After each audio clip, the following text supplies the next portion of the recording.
Hey YouTubers, if you have a Colorcube 8570 or 8580 that is printing, it's not printing and it's this doesn't react, the keypad is not changing.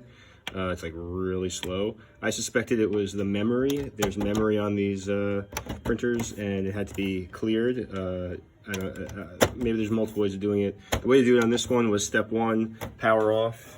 So you have to flip the power switch. It'll ask you to kind of like what type of power off. I forget. I don't want to do it again. But yeah, you let it do a standard not moving shutdown, just a quick power off.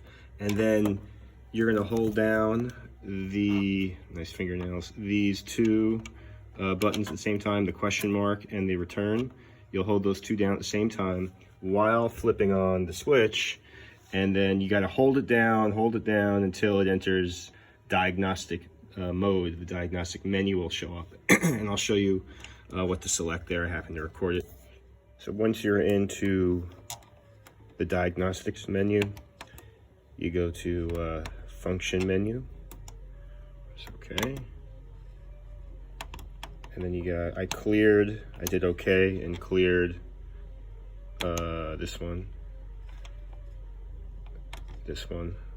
and I set this to defaults. And I think that was it.